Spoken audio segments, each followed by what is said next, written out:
Bien, buenas noches, hermanos. Quiero darles la bienvenida a este estudio de varones. Esta noche no estará con nosotros el pastor Héctor Romo y será para mí un gozo poder compartir la palabra con ustedes esta vez. Antes de comenzar, quiero pedirles que oremos y pongamos en manos del Señor este estudio, que sea Él quien dirija de manera providencial el mensaje. Les pido por favor que oremos. Amado Padre Celestial, gracias te damos por la oportunidad que nos das de estar reunidos todos, Señor Dios, en compañía este miércoles para, Señor, un miércoles más compartir un estudio, Señor Dios, con los varones, Señor, para que a través, Señor Dios, de tu palabra, tú nos guíes, nosotros que somos los líderes espirituales de nuestras casas, de nuestros hogares y podamos hacerlo conforme a tu voluntad, conforme a tu palabra, conforme en lo que ella, Señor Dios, nos dicta, nos enseña y ayúdanos a ser diligentes, ayúdanos a que podamos ser obedientes.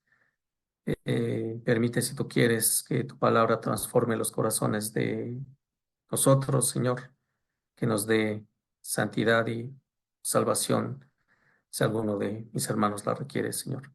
Ayúdanos, permite que esta palabra sea tuya, lo que tú quieres que diga, no lo que yo quiero, Señor. Eh, Te lo pido en el nombre de Cristo Jesús. Amén. Bien, hermanos, esta noche veremos a través de la vida del apóstol Pablo el modelo que somos las personas que han visto el proceso de nuestra conversión. Un modelo que refleja a Cristo después de haber sido sus enemigos. El pastor John MacArthur dice que los líderes de la iglesia deben establecer un ejemplo santo que la iglesia puede seguir. Así se genera un vínculo entre la calidad de su liderazgo y el carácter de la iglesia. Esto, como hombres, es importante saberlo, porque nosotros, como los líderes espirituales de nuestros hogares, debemos generar este vínculo del que habla el pastor MacArthur. De manera que este ejemplo de santidad que debe regir a los líderes espirituales nos lleve a modelar este mismo carácter de santidad, no solo en la iglesia, sino también en nuestros propios hogares, con nuestras familias y con todas las personas en general. Así que al ir avanzando y al ir viendo el liderazgo del apóstol Pablo, vayamos reconociendo también el carácter que debemos adoptar como los líderes espirituales de nuestros hogares, para, al igual que él, al igual que Pablo, seamos nosotros también modelos y un ejemplo a seguir. El pasaje que veremos se encuentra en la primera carta del apóstol Pablo a Timoteo, en el capítulo 1, y veremos de los versículos 12 al 17. El contexto de esta carta, como sabemos, gira en torno a la iglesia de Éfeso. Y solo para poner en su memoria, fueron Aquila y Priscila, su mujer, quienes muy probablemente llevaron por primera vez el Evangelio a Éfeso. Esto con base en lo que dice Hechos 18, de los versículos 18 al 28. Ahí, Priscila fueron dejados por el apóstol Pablo durante su segundo viaje misionero. Siguiendo con la narración de Hechos, cuando llegó el elocuente judío Apolos a Éfeso, fue esta pareja quien lo tomó y le expusieron más exactamente el camino de Dios. La iglesia que se conformó por Priscila y Aquila en Éfeso fue establecida finalmente por el apóstol Pablo durante su tercer viaje misionero. Pablo mismo predicó ahí durante 3 años, durante los cuales, como dice Hechos 20 del 17 al 38, estableció a un grupo de líderes espirituales para que dirigieran la iglesia. Y no dejó de amonestar a los efesios de día ni de noche, con lágrimas. Sin embargo, como se los predijo, después de dejar a Éfeso, surgieron falsos líderes quienes desviaron la doctrina correcta, apartando a la congregación para enseñar vana palabrería que acarraban disputas entre ellos. Por eso resultó obvio que después de haber sido librado de su primer encarcelamiento en Roma, Pablo haya ido a visitar junto con Timoteo la iglesia de Éfeso. Ahí encontró a unos tales Himeneo y Alejandro y a otros, incluyendo algunas mujeres, quienes seguramente ocupaban los cargos de liderazgo en la iglesia y decían ser doctores de la ley. Y sin embargo, no entendían ni lo que hablaban ni lo que afirmaban. Estos eran hipócritas y mentirosos, que tenían cauterizada la conciencia y prohibían a la congregación de la iglesia de Éfeso casarse y comer algunos alimentos, haciendo que algunos naufragaran en la fe. Nada de lo cual era conforme a la sana doctrina enseñada por el apóstol Pablo durante sus 3 años en aquel lugar. Poco después, Pablo zarpó de Éfeso hacia Macedonia. Algunos piensan que fue probablemente buscando hacer un viaje hacia España, puesto que el viaje lo había estado previendo antes de su primer encarcelamiento en Roma, como lo dice Romanos 15:24. Pero dejó a Timoteo en Éfeso para que resolviera los problemas de la iglesia en aquel lugar. Y luego, desde Macedonia, Pablo escribió la primera carta que dirige a su amado hijo en la fe. Timoteo tenía que resolver muchos problemas en la iglesia de Éfeso. Tenía que contrastar la falsa doctrina que encontramos en los capítulos del 1, del versículo 3 al 7, del 4, del 1 al 3 y del capítulo 6, versículos del 3 al 5. También tenía que terminar con los desórdenes en la adoración que aparecen en el capítulo 2, versículo 1 al 15. Pero sobre todo, tenía la responsabilidad de corregir a los líderes espirituales del capítulo 3, del versículo 1 al 14. Ahora bien, es importante aclarar aquí que Pablo no dejó a Timoteo en Éfeso para formar ancianos, pues como ya hemos mencionado, Pablo ya había establecido ancianos en aquel lugar, sino más bien era para que trabajara con estos líderes de Éfeso de tal forma que estuvieran viviendo a la altura de este oficio, el oficio de líderes de la iglesia. Ya inmersos en la carta, en el capítulo 1, inmediatamente después de saludarlo, Pablo le advierte a Timoteo de las falsas doctrinas que se habían introducido en la congregación de Éfeso. Le mandó que no pusiera atención a la palabrería que los supuestos doctores de la ley utilizaban para desviar el evangelio y que en lugar de edificarlos, los estaba acarreando muchos problemas y disputas, como dice en el versículo 4 del capítulo. En este pasaje que vamos a ver hoy, Pablo hace una digresión, es decir, que aparentemente rompe el hilo del discurso y deja de hablar de esto y se desvía para hablar de sí mismo. Y se coloca él como un modelo vivo para que los efesios pudieran contrastar a través de su propia vida pasada la gracia que Dios ofrece a los pecadores para salvación. Es decir, que Pablo utilizó su propio ejemplo para contrarrestarlo con la vida y la enseñanza de sus supuestos doctores de la ley, quienes querían volver a los antiguos rudimientos y a las fábulas de los judaizantes. De modo que esta aparente desviación en el discurso que vamos a ver era porque en realidad Pablo iba a explicar con su propia vida la gracia de la fortaleza, la fe, el amor y la salvación que Dios le dio inmediatamente e inmerecidamente y que era contraria a la que los falsos maestros estaban enseñando. Su ejemplo, el ejemplo de Pablo, nos ayudará para que también nosotros nos contrarrestemos y contrastemos nuestras propias vidas pasadas.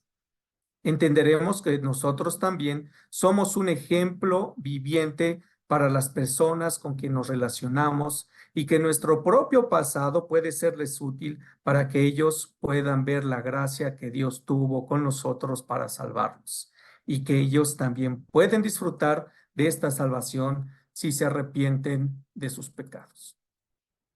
En esta porción de 1 de Timoteo, de los versículos 12 al 17, como les comenté, Pablo dio gracias a Cristo por el ministerio que le dio.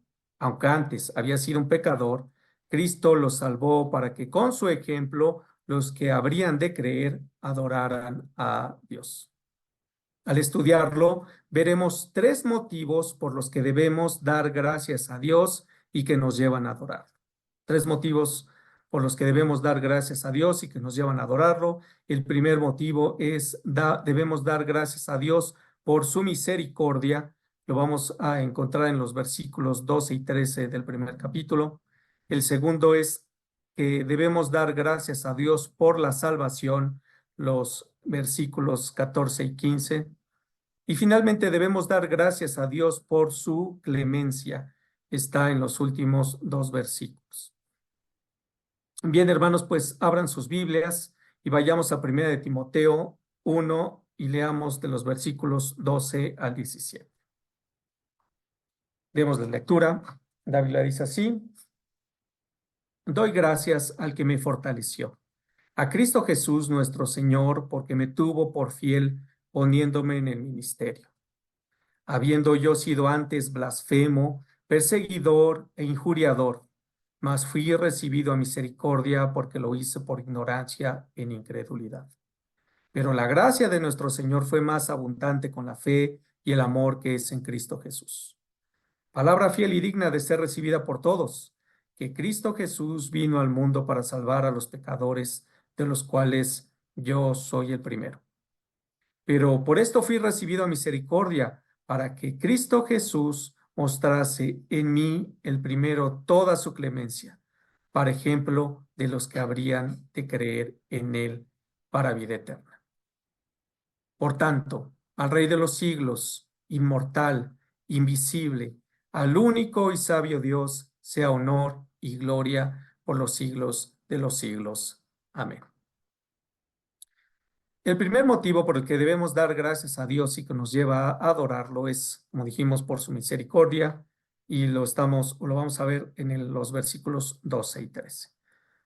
Ahí Pablo comienza a hablar de manera muy personal de su ministerio y comienza dando gracias. Le da gracias a Cristo Jesús, a Jesucristo, porque fue quien lo fortaleció, fue quien lo puso en el ministerio porque lo tuvo por fiel. Dar gracias es una acción abstracta, subjetiva, que va en dos sentidos: lo que uno recibe de otro y lo que uno da a otros. Cuando uno es el receptor, dar gracias es la conciencia que se tiene del favor recibido. Y cuando uno es el otorgador, como en el caso de Cristo, en este caso, gracias es disponer de algo que produce un acto de bondad, un acto bondadoso. Es decir, que Jesucristo le dispuso, le colocó a Pablo un acto de bondad. Ahora veremos cuál fue el acto que Jesucristo le dio al apóstol.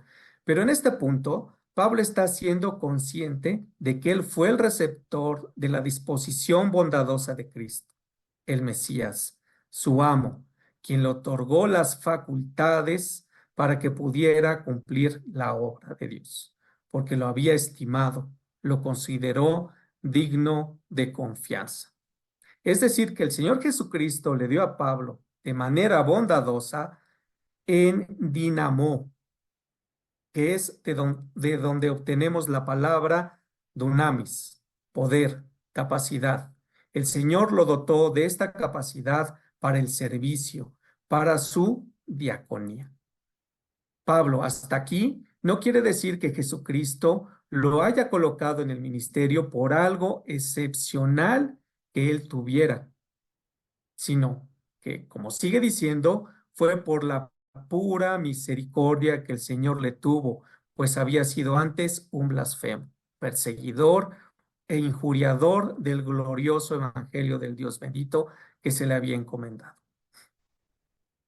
Es probable incluso que cuando Pablo escribió este pasaje, pensara en su viaje hacia Damasco, cuando se encontró con Jesucristo. En Hechos 26, del 9 al 11, Pablo le explica esto al rey Agripa. Hechos 26 del 9 al 11. Le daré lectura. Dice así la palabra de Dios. Yo ciertamente había creído mi deber hacer muchas cosas contra el nombre de Jesús de Nazaret, la cual también hice en Jerusalén. Yo encerré en cárceles a muchos de los santos, habiendo recibido poderes de los principales sacerdotes. Y cuando los mataron, yo di mi voto. Y muchas veces, castigándolos en todas las sinagogas, los forcé a blasfemar y enfurecido sobremanera contra ellos, los perseguí hasta en las ciudades extranjeras. Estos antecedentes de Pablo eran conocidos y era ya conocido por muchos. A los Gálatas les recordó en el capítulo 1, versículo 13, que en otro tiempo en el judaísmo perseguía sobremanera la iglesia de Dios y la asolaba. A los corintios les dijo en el capítulo 15, versículo 9, que no era digno de ser llamado apóstol porque persiguió a la iglesia de Dios. A los cretenses, por medio de Tito, les dijo que en otro tiempo fue insensato, rebelde, extraviado, esclavo de concupiscencias y deleites diversos, viviendo en malicia y envidia. De tal forma que no tenía Pablo nada excepcional, hermanos, como podemos ver, para ser estimado por fiel o digno de confianza por Jesucristo, sino todo lo contrario. Era enemigo del Evangelio, llevaba una vida de malicia y deleites mundanos. Entonces, ¿cómo fue que Dios, a pesar de esto, lo eligió para encomendarle su glorioso Evangelio? Pues fue por la misericordia que el Señor Jesucristo le tuvo. Fue porque el Señor tuvo compasión de su miseria, y aunque lo había hecho Pablo por ignorancia, en incredulidad, no estaba aquí tratando de justificar sus culpas, sino que declara con honestidad que no había entendido aún la verdad del Evangelio de Cristo. Como nosotros, hermanos, cuando recordamos y echamos un vistazo atrás en nuestras propias vidas y nos acordamos de lo que éramos antes, lo que hacíamos antes, nuestras acciones y malos pensamientos, y cómo éramos llevados por cualquier viento de doctrina, insensatos y rebeldes, y nos vemos ahora, solo podemos decir gracias. Gracias, Señor Jesucristo, por tu misericordia, porque has tenido compasión de nuestra miseria.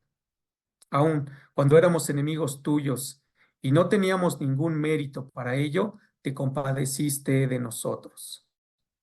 Seguramente muchos de nosotros, hermanos, estábamos ciegos, muertos espiritualmente, como lo estaba el apóstol Pablo. Jeremías, el profeta que lloraba, como se le conoce, comprendió también cómo actúa la misericordia de Dios. Él describió en el libro de Lamentaciones el juicio de Dios por el pecado de Judá.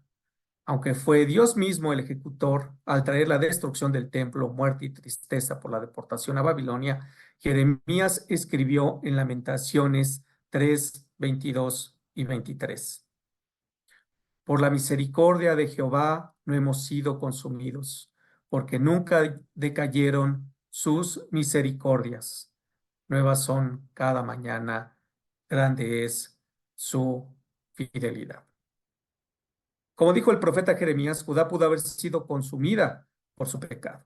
Y sin embargo, Dios tuvo misericordia de ellos, de este remanente. Pablo mismo pudo haber sido consumido cuando se encontró frente a frente con Jesucristo. Pablo lo sabía. Recordemos que la confianza de Pablo se basa en el celo que tenía de su religión. Él lo había explicado así en Filipenses 3 del 4 al 7. Era un hebreo de hebreos, de la tribu de Benjamín, del linaje de Israel, fariseo y guardador de la ley irreprensible.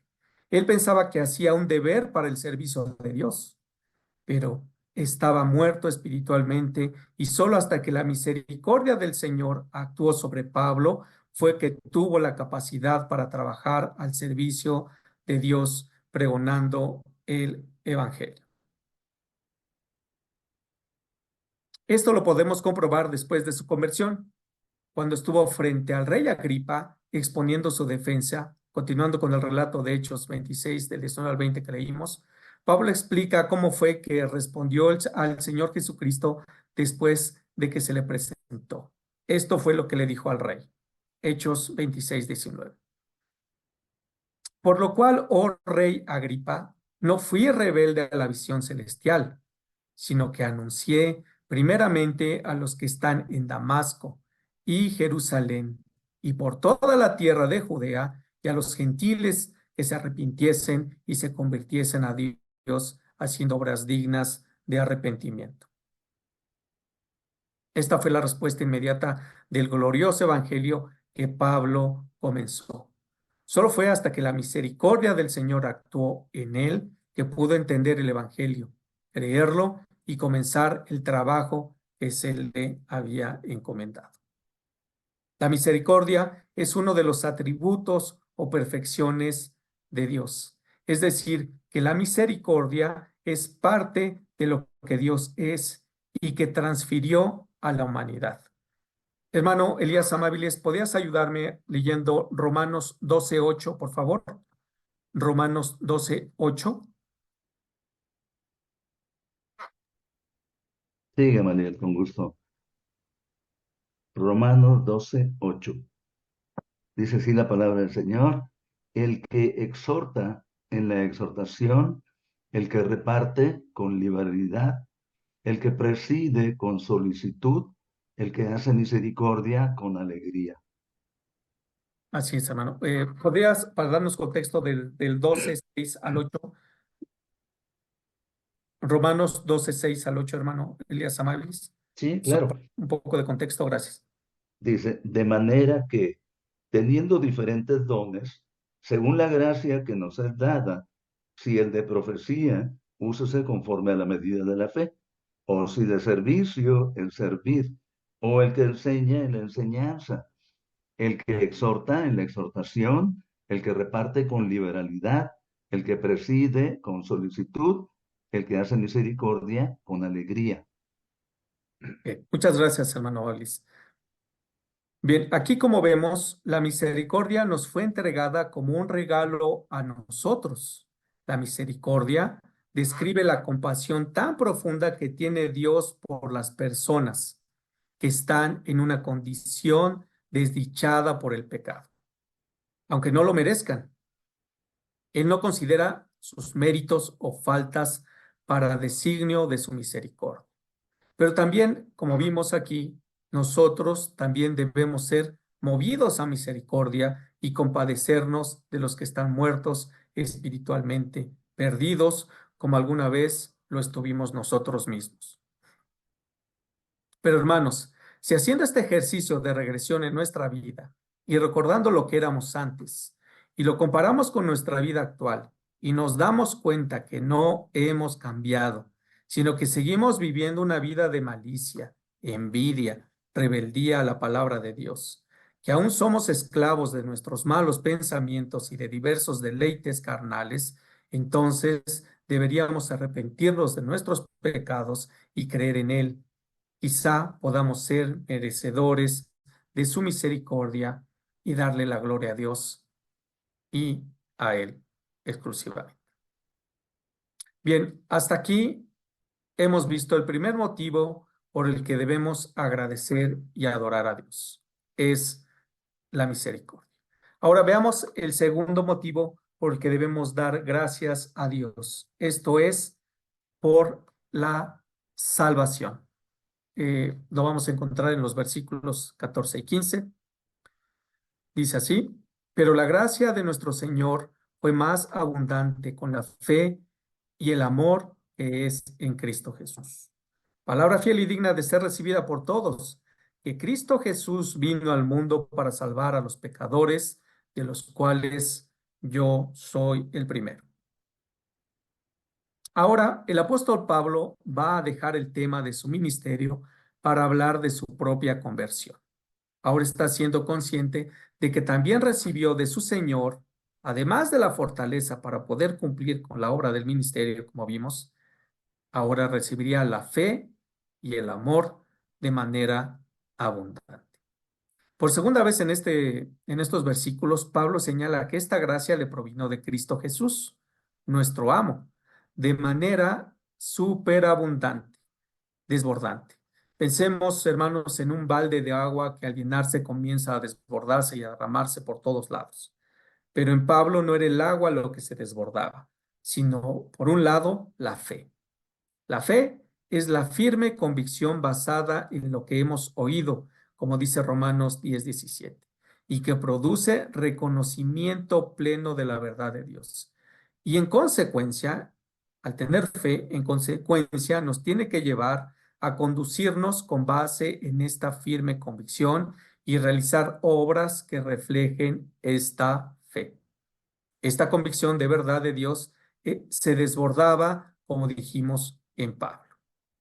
Es importante recalcar que esta fe no provenía de Pablo, como ya se dijo, sino que la fe que produce salvación, la fe salvífica, no puede provenir de la propia persona, sino que solamente proviene de Dios.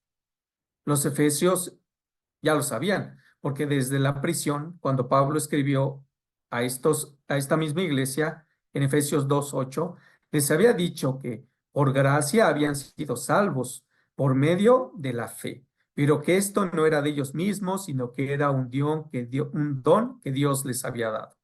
De manera que la fe salvífica solamente proviene como un don de Dios. De igual manera, la fe, el amor, el afecto y la benevolencia en Pablo provenían también y solo podían provenir de Jesucristo, el Señor. Había hecho que esto también superabundara en el apóstol Pablo. Con esto Pablo no les estaba diciendo, con esto Pablo estaba diciendo a los falsos maestros en Éfeso que ningún tipo de ceremonia religiosa o rito tenía relevancia, porque en Cristo Jesús ni la incircuncisión vale algo, ni la incircuncisión, sino la fe que obra por fe, como lo dijo a los Gálatas en el 5:6. Y no importaba qué tan pecador se fuera en Efeso, o qué tan pecador seamos incluso ahora, porque la fe y el amor que proviene de la gracia de Dios son mucho más abundantes para perdonar cualquier pecado. En Romanos 5:20 podemos leer lo que el apóstol señala sobre esto. Hermano Alex, ¿nos ayudas leyendo Romanos 5:20, por favor?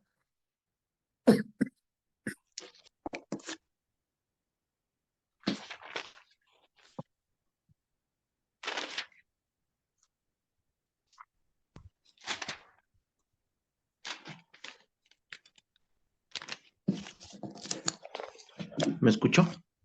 Sí, sí, hermano. Bien, gracias. Romanos 5:20. Pero la ley se introdujo para que el pecado abundante, mas cuando el pecado abundó, sobreabundó la gracia. Gracias, hermano Alex. Es decir, que no importaban los pecados de estos efesios, cualquiera que hubieran cometido, la gracia del Señor es mayor y sobreabunda. Sin embargo, como vimos al principio, los efesios la habían dejado para ir en favor de las fábulas. Pablo continúa diciendo, palabra fiel. Esta palabra fiel, este es un dicho que aparece por primera vez en las cartas pastorales. Pablo no lo había dicho anteriormente y solo lo dijo 5 veces en estas cartas pastorales. 3 en la primera carta de Timoteo, lo encontramos aquí en el capítulo 1:15, lo va a decir más adelante en el 3:1 y finalmente en el 4:9. Y también lo dijo en 2 de Timoteo 2:11 y en Tito 3:8. Y esta expresión está anunciando que a continuación se resaltará un punto importante o una verdad doctrinal importante del Evangelio. Es como una especie de aviso, como un ojo con lo que voy a decirles. Es importante este dicho, pongan mucha atención. O una cosa así. Y además es digno de ser recibida por todos. Al decir esto, Pablo estaba añadiendo mayor énfasis a la declaración siguiente y que debe ser aceptada, como dijo, por todos, que Cristo Jesús vino al mundo para salvar a los pecadores, de los cuales Él era el primero. Cristo Jesús es mencionado aquí por tercera vez en este pasaje. Él, como hemos visto, no solo ha sido quien otorgó por su gracia la fortaleza para el ministerio, la fe y el amor a Pablo, sino que además lo dotó de la salvación, lo rescató. Al decir vino, Pablo está infiriendo que Cristo ya existía. Cristo Jesús es preexistente, por un lado, y cuando señala que fue al mundo al que llegó, infiere su encarnación. Él ya existía en la eternidad y vino a este mundo y se encarnó para cumplir el propósito de salvar a los pecadores. En el Evangelio de Lucas encontramos la historia de un hombre que recibió, al igual que Pablo, esta salvación. Un hombre bajo de estatura, rico, su oficio era ser jefe de los cobradores de impuestos y era un pecador. Sin embargo, Dios lo transformó. Su nombre era Zaqueo. Zaqueo, debido a su baja estatura, tuvo que subirse a un árbol mientras Jesús pasaba por aquel lugar junto con toda la multitud, porque Zaqueo quería verlo. Hermano Miguel, ¿me ayudas leyendo el Evangelio de Lucas del 19, del 5 al 10, por favor? Perdón, es Juan. Perdón, Juan, ¿qué me dijiste, Gamaliel? sí, que si me ayudas leyendo Juan 19 del 5 al 10.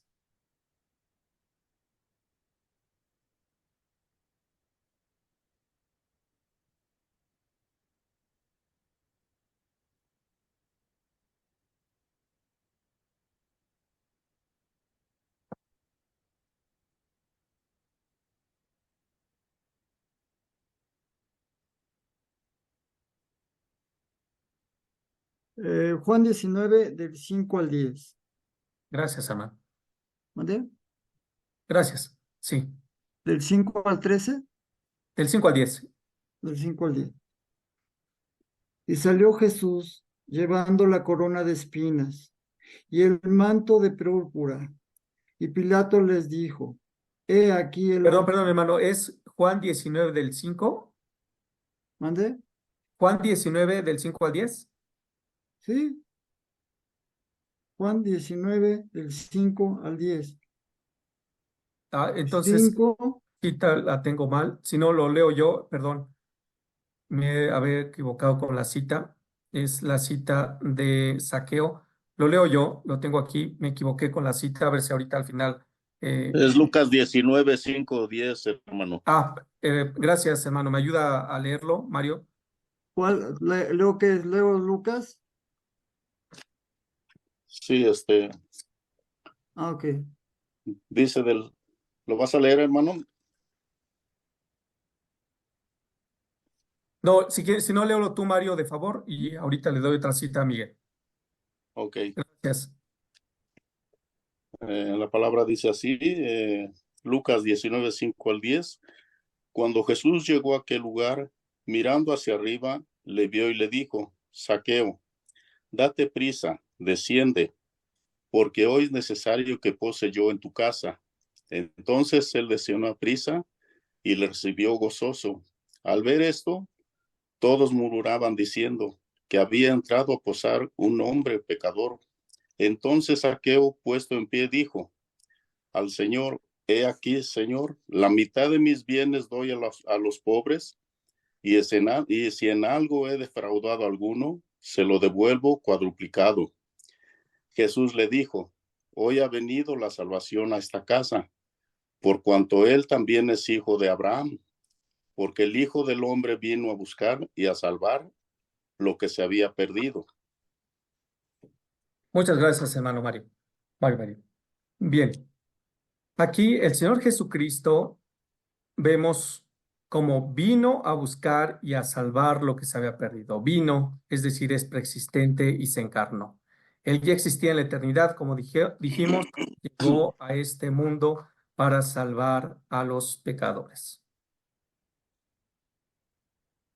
Ahora, hermanos, puede ser que alguno de nosotros no tenga la seguridad de su salvación. John MacArthur dice que esto se debe a que efectivamente muchos no son salvos y no tienen una base en las Escrituras para asegurar. Pero son las mismas Escrituras que nos advierten que la salvación solo es producto de Dios. También las Escrituras mismas nos dicen que nuestra responsabilidad es arrepentirnos de nuestros pecados y creer en Jesucristo, que Jesucristo vino al mundo, murió por nuestros pecados, fue sepultado y resucitado al tercer día, como señalan las mismas Escrituras, como aparece en 1 Corintios 14, del 3 al 4. Si nosotros no podemos, hermanos, elevar nuestra gratitud a Dios por habernos dado la salvación, es posible que debamos detenernos, escudriñar a nosotros mismos e ir a los pies del único que puede darnos la gracia de la salvación. Sin embargo, si este no es nuestro caso, entonces alabemos al Señor Jesucristo, demos gracias a Dios por el regalo inmerecido de la salvación y glorifiquemos su nombre. Porque esta salvación es la liberación de la humanidad perdida por el pecado. La liberación porque estábamos separados de Dios, perdidos y expuestos a su ira. Pero al ser salvados por Cristo Jesús, la bendición otorgada por Dios a los hombres podía ser reflejada en el perdón de sus propios pecados y ser rescatados de la eterna condenación para recibir vida eterna. Y no solo eso, sino que Él en su sola gracia nos la regaló. Jesucristo mismo se lo había dicho así a Nicodemo una noche: porque de tal manera amó Dios al mundo, que ha dado a su Hijo unigénito, para que todo aquel que en Él cree no se pierda, mas tenga vida eterna. Y bien, al final ya del versículo, a reconocerse Pablo como el primer pecador, no se refiere tanto a su pecado pecaminoso que ya vimos, sino más bien está reconociendo la experiencia de misericordia y salvación que Dios le había dado solo por gracia. Él lo reconoce, hermanos. La misericordia y la salvación, como vimos, son dos motivos que tenemos para dar gracias a Dios y darle la gloria. Veamos finalmente el tercer motivo por el que debemos dar gracias a Dios, esto es, por su clemencia. Lo encontramos en los últimos versículos de este primer capítulo, del 16 al 17. Dice así: pero por esto fui recibido a misericordia, para que Jesucristo mostrase en mí, el primero, toda su clemencia, para ejemplo de los que habrían de creer en Él para vida eterna. Por tanto, al Rey de los siglos, inmortal, invisible, al único y sabio Dios, sea honor y gloria por los siglos de los siglos. Amén. ¿Por qué había el Señor rescatado a Pablo? Bueno, el apóstol dice que la razón por la que el Señor Jesucristo lo hizo fue porque Pablo, ¿sí?, lo había hecho por su misericordia. Aquí el Señor Jesucristo aparece por cuarta vez en estos versículos. Y fue, como dijimos, para que Pablo primeramente mostrara esta misericordia y su clemencia. Ahora bien, cuando Pablo dice el primero, le está diciendo a los efesios que si el Señor lo dotó de su gracia, siendo quien había sido en el pasado, entonces a cualquiera de ellos podía el Señor darle gracia para salvación también. Fue además para que ellos pudieran ver toda la clemencia que Dios les tiene a los pecadores como a Pablo. Es decir, que Dios les tiene extremada paciencia o longanimidad. Les tiene extremada paciencia y longanimidad a los pecadores, lo que significa que sus pecados al Señor no lo alteran, ni le hacen actuar en contra de su naturaleza, sino que Él actúa cabalmente de acuerdo con su plan soberano, a pesar de la desobediencia y rebeldía de todos los pecadores. Y Dios había utilizado a Pablo como un ejemplo, un prototipo, un boceto, un tipo de imitación para que todos los congregantes de Éfeso en ese tiempo comprendieran la longanimidad que es de Dios con los pecadores, quienes habrían de creer en Él para obtener la gracia de la salvación y la vida futura. Pero no solo para los efesios, sino para todos aquellos que a partir de entonces y hasta ahora podemos ver la longanimidad de Dios al revisar un ejemplo de vida de Pablo y creamos en aquel que lo escogió para pregonar el glorioso evangelio del Dios bendito. Pablo expone en el libro de Romanos cómo es que la paciencia y longanimidad de Dios tiene un propósito con los pecadores. Leamos Romanos 2, del 2 al 4. Así, Miguel, si me ayudas, Romanos 2, del 2 al 4.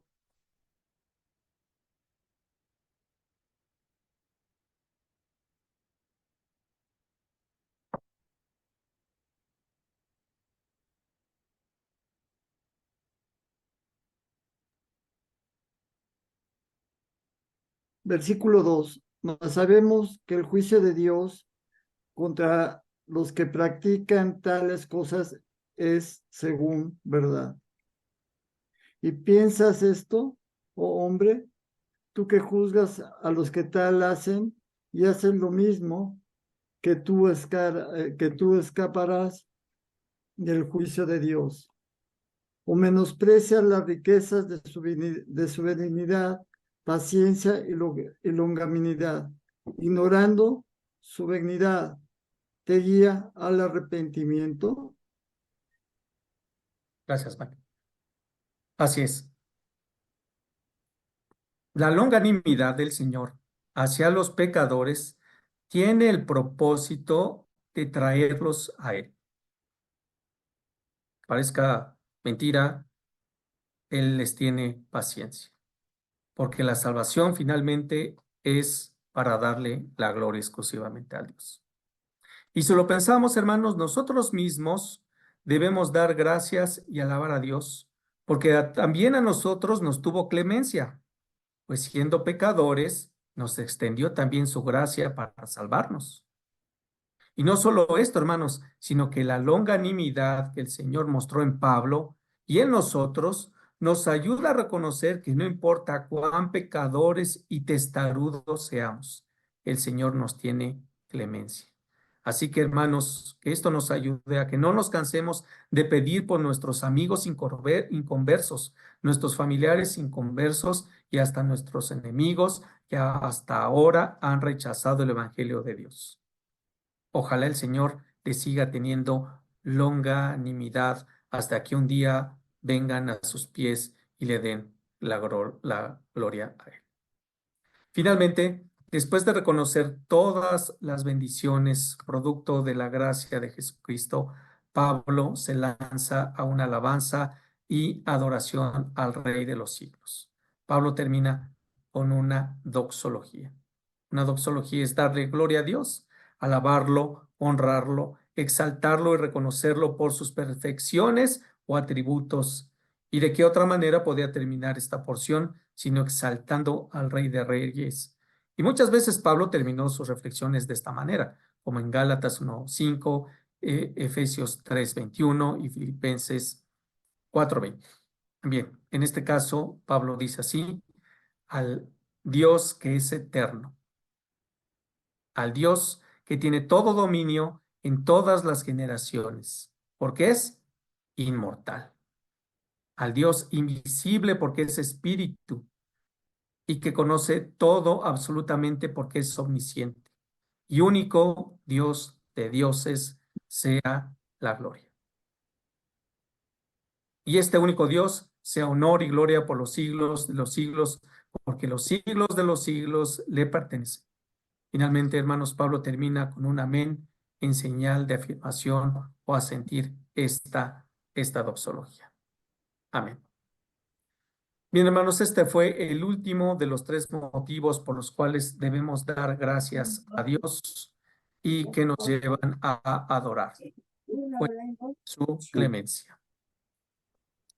Queridos hermanos, nosotros mismos, al igual que Pablo, somos un modelo vivo para algunas personas, para familiares y amigos y compañeros de trabajo.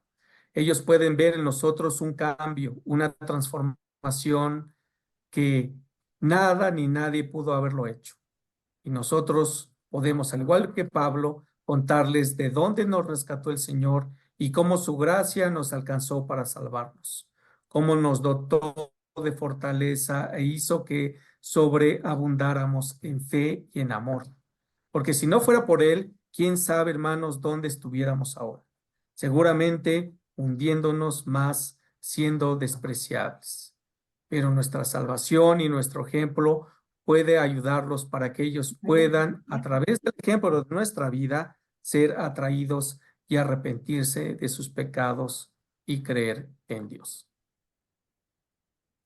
Pero de la misma manera, hermanos, tengamos mucho cuidado de que nuestra vida no refleje lo contrario, que el modelo que reflejemos a los demás sea el de una vida pecaminosa sin ningún fruto digno de arrepentimiento, siendo cristianos de closet, cristianos carnales, y que en lugar de ser un modelo vivo para llevarlos a los pies de Cristo, seamos un modelo para llevarlos a los pies del diablo, y que se blasfeme el nombre del Señor Jesucristo.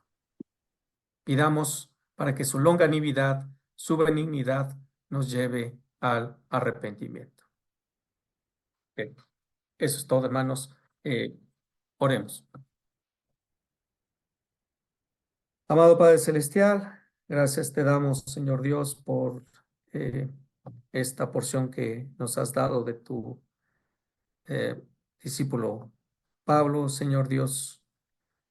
Tú sabes, Señor Dios, que de dónde nos has rescatado, Señor, y que debemos ser un modelo para las personas que están a nuestro alrededor.